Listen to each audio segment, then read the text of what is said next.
Hello students, now today we are going to start another important topic in linear programming.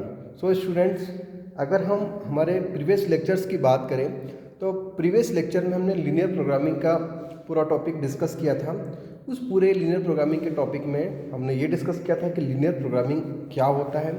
उसके बाद हमने उसके assumptions, उसकी characteristic और उसके कुछ एप्लीकेशन भी देखे थे। और उसके बाद सबसे इम्पॉर्टेंट चीज़, जब हमने न्यूमेरिकल सॉल्व किए थे तो न्यूमेरिकल में सबसे इम्पॉर्टेंट जो चीज़ होती है लिनियर प्रोग्रामिंग का, जो सबसे बेस होता है वो होता है फॉर्मूलेशन। तो हमने फॉर्मूलेट कैसे करना होता है किसी भी न्यूमेरिकल को, वो सीखा था। अब जो आज का जो टॉपिक है ग्राफिकल मेथड, चूँकि अगर हम बात करें ग्राफिकल मेथड का तो ग्राफिकल मेथड लिनियर प्रोग्रामिंग से ही बिलोंग करता है। अब सबसे पहले ग्राफिकल मेथड में हम जो देखेंगे तो बात करते हैं वेरिएबल्स की। अब स्टूडेंट्स, सबसे इंपॉर्टेंट चीज़ होती है वेरिएबल्स। और कौन से वेरिएबल? Decision variable. कि एक्चुअल में डिसीजन वेरिएबल होता क्या है। तो स्टूडेंट, आपको वैसे ऑलरेडी मैं बता चुका हूँ कि डिसीजन वेरिएबल क्या होता है, लेकिन मैं फिर से यहाँ पर एक बार बता देता हूँ। डिसीजन वेरिएबल, डिसीजन वेरिएबल वे वेरिएबल होते हैं जिसका यूज़ हम ऑब्जेक्टिव फंक्शन में प्रॉफिट को मैक्सिमाइज करने या कॉस्ट को मिनिमाइज करने के लिए हम करते हैं। तो उस वेरिएबल को क्या बोलते हैं? हम डिसीजन वेरिएबल बोलते हैं। क्लियर? अब हम बात करते हैं वेरिएबल्स की। तो ग्राफिकल मेथड कहाँ यूज़ होता है? तो ग्राफिकली मेथड जो हम यूज़ करते हैं लिनियर प्रोग्रामिंग में, वो उन वेरिएबल्स पर यूज़ होता है जहाँ पर दो से ज़्यादा वेरिएबल ना हो, दो से ज़्यादा डिसीजन वेरिएबल ना हो। मतलब अगर हम डिसीजन वेरिएबल्स की बात करें तो वो x1, x2, x3 के फॉर्म में हो सकते हैं, बट हमारे पास x1 और x2 मतलब दो वेरिएबल ही होना चाहिए, उससे ज़्यादा नहीं होना चाहिए। तो वहाँ पर हम ग्राफिकल मेथड का यूज़ कर सकते हैं। अब सबसे इम्पॉर्टेंट चीज़ कि अगर दो वेरिएबल से ज़्यादा हो तो उस जगह पर हम ग्राफिकल मेथड का यूज़ नहीं कर पाएंगे। उस जगह हम फिर कुछ दूसरी मेथड का यूज़ करेंगे, जैसे like example of simplex method, big M method, duality method. तो वो मेथड हम जब नेक्स्ट लेक्चर में उनके बारे में पढ़ेंगे तब हम आपको बहुत अच्छे से बताएंगे। बट अभी हमारा जो टॉपिक है वो है ग्राफिकल मेथड। तो सबसे पहले डिसीजन वेरिएबल मैं आपको बता चुका हूँ। अब डिसीजन वेरिएबल के बाद आपको मैं एक और चीज़ बताता हूँ, कंस्ट्रेंट, या आप शॉर्ट फॉर्म में बोल सकते हो, उसको ऑब्लिक करके मैं लिख देता हूँ, रिस्ट्रिक्शंस। इनका मतलब होता है किसी चीज़ के एक लिमिटेशन। ठीक है। अब कंस्टेंट्स का मतलब अगर मैं सामान्य भाषा में बोलूँ तो कंस्टेंट जनरली अगर हम कोई भी न्यूमेरिकल सॉल्व करते हैं तो डिसीजन वेरिएबल के बाद जो सबसे इंपॉर्टेंट चीज़ होती है आपका रिस्ट्रिक्शन या कंस्टेंट। तो कंस्टेंट में क्या हो सकता है आपका, अगर कोई भी इंडस्ट्री है तो इंडस्ट्री में काम करने के लिए हमें सबसे ज़्यादा किस चीज़ की ज़रूरत पड़ती है, तो वो हमारी जो लिमिटेशन होती है, एक तो मेन होता है, एक होता है आपका मशीन, और तीसरा होता है आपका मटेरियल। इन तीनों चीज़ों का हमको बैलेंस करके क्या करना होता है, प्रॉफिट को मैक्सिमाइज करना होता है या कॉस्ट को मिनिमाइज करना होता है। तो ये चीज़ होती है हमारी कॉन्स्टेंट्स। और उसके बाद सबसे इंपॉर्टेंट चीज़ होती है ऑब्जेक्टिव फंक्शन। अब जैसे कि स्टूडेंट आपको मैं बताया हूँ कि ऑब्जेक्टिव फंक्शन में मेन काम क्या होता है, वही कि प्रॉफिट को या तो आप मैक्सिमाइज करते हो, ठीक है, मैक्सिमाइज करते हो, या कॉस्ट को मिनिमाइज करते हो। ठीक है, ये दो चीज़ ध्यान में रखते हो किसमें, ऑब्जेक्टिव फंक्शन में। क्लियर? और सबसे इंपॉर्टेंट चीज़ कि हमेशा जो डिसीजन वेरिएबल्स होते हैं x1, x2 व्हाटएवर जो भी होते हैं, वो हमेशा क्या होते हैं, नॉन नेगेटिव, और हमेशा जीरो से क्या होते हैं, ग्रेटर होते हैं। क्लियर? तो ये चीज़ हमें ध्यान में रखना होती है। अब हम ग्राफिकल मेथड की अगर स्टेप्स की बात करें तो ग्राफिकल मेथड से हम न्यूमेरिकल को कैसे सॉल्व करते हैं, तो उसके लिए हमारे पास बेसिक 4 स्टेप्स हैं। बेसिक 4 स्टेप्स कैसी? पहली जो स्टेप्स हैं, स्टेप नंबर 1, अगर हम बात करें स्टेप नंबर 1, तो स्टेप नंबर 1 क्या है हमारी? स्टेप नंबर 1 है आइडेंटिफाई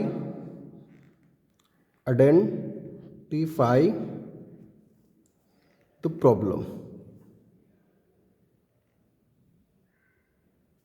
ठीक है, जब कभी हम ग्राफिकल मेथड्स के थ्रू न्यूमेरिकल को सॉल्व करते हैं तो पहली स्टेप हमारी क्या होती है कि हमें प्रॉब्लम को आइडेंटिफाई करना होता है। अब आइडेंटिफाई में हमारे पास तीनों चीज़ होती है, और वो तीनों चीज़ क्या होती है, जैसे मैंने आपको बताया, एक तो होता है डिसीजन वेरिएबल,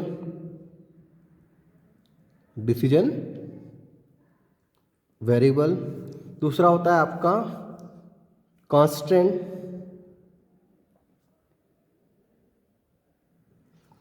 और तीसरा होता है आपका जो सबसे इंपॉर्टेंट चीज़ होती है ऑब्जेक्टिव फंक्शन। ठीक है, और उस बिहाफ पे हम ये भी देखते हैं कि प्रॉब्लम मैक्सिमाइज है या प्रॉब्लम मिनिमाइज है। किसमें? ऑब्जेक्टिव फंक्शन में हम क्या आइडेंटिफाई करते हैं? आइडेंटिफाई ये करते हैं कि प्रॉब्लम जो आपका गिवन है उसमें आपको मैक्सिमाइज करना है या मिनिमाइज करना है। तो या तो मैक्सिमाइज कर सकते हैं या फिर मिनिमाइज कर सकते हैं। क्लियर? तो फर्स्ट स्टेप तो यही होगी कि आइडेंटिफाई द प्रॉब्लम। ठीक है, तो आइडेंटिफाई किसके बेस पर करेंगे? Decision variable, constant, objective function. और ऑब्जेक्टिव फंक्शन में भी क्या होना, हमें ये देखना होता है कि प्रॉब्लम को हमको मैक्सिमाइज करना है या प्रॉब्लम को हमें मिनिमाइज करना होता है। ठीक है, ये पहली स्टेप करने के बाद अब हम आते हैं स्टेप नंबर सेकंड। और स्टेप नंबर सेकंड जो सबसे इंपॉर्टेंट है, अब हम क्या करेंगे? Draw a graph that include all the constraint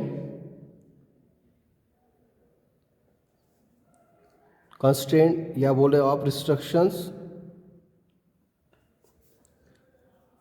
and identify feasible reason।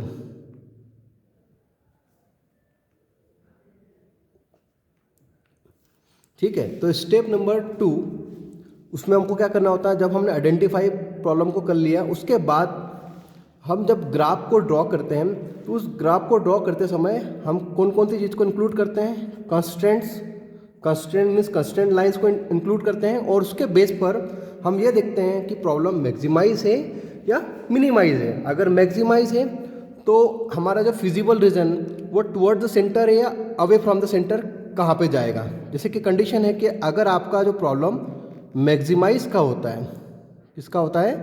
Maximise का होता है, तो आपका जो फिजिबल रीजन होगा, फिजिबल रीजन जो होगा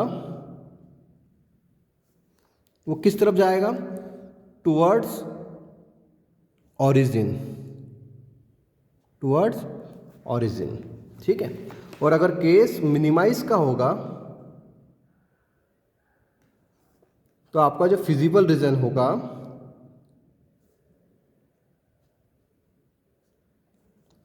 वो क्या होगा? Away from origin, away from origin. ठीक है, मैक्सिमाइज के केस में क्या होगा कि जो भी आपका फिजिबल रीजन, और फिजिबल रीजन ऐसे रीजन होते हैं जहाँ पर शेडेड एरिया आपका प्लॉट होता है। तो जो फिजिबल रीजन है अगर ओरिजिन के टुवर्ड्स गया तो वो होगा आपका मैक्सिमाइज, और मिनिमाइज के लिए क्या होगा कि फिजिबल रीजन जो होगा अवे फ्रॉम द ओरिजिन, ठीक है, तो होगा केस आपका मिनिमाइज। तो इस तरह इस बेस पर हम क्या करेंगे? ग्राफ को ड्रॉ करेंगे। अब तीसरी स्टेप, स्टेप नंबर 3। अब स्टेज नंबर 3 में क्या है? आपको क्या करना है? Obtain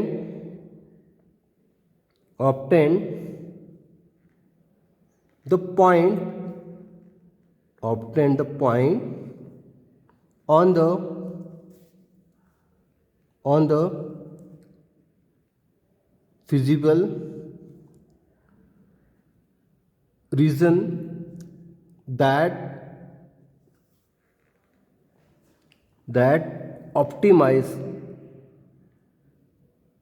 optimizes the objective function। ठीक है, objective function that means as a the optimal solution. मीन्स आपको सॉल्यूशन को क्या करना है? ऑप्टिमल करना होता है। दैट मीन्स अगर मैक्सिमाइज प्रॉफिट को मैक्सिमाइज करना होता है, या जो आपकी ओवरऑल कॉस्ट होती है उसको मिनिमाइज करना होता है। तो थर्ड स्टेप में क्या होता है? Obtain the point on the feasible reason, जो भी आपका फिजिबल रीजन बनता है उस दौरान आप कुछ पॉइंट को सिलेक्ट करते हो और उस पॉइंट के थ्रू आप ये देखते हो कि आपका जो ऑब्जेक्टिव फंक्शन है वो मैक्सिमम मतलब प्रॉफिट के लिए मैक्सिमाइज है या कॉस्ट के लिए मिनिमाइज है। क्लियर। अब स्टेप नंबर 4 सबसे इंपॉर्टेंट, जब आपने तीसरी स्टेप कर ली, ठीक है, अब उसके बाद आप क्या करते हो, हर एक पॉइंट्स के लिए इंटरप्रेट द रिजल्ट,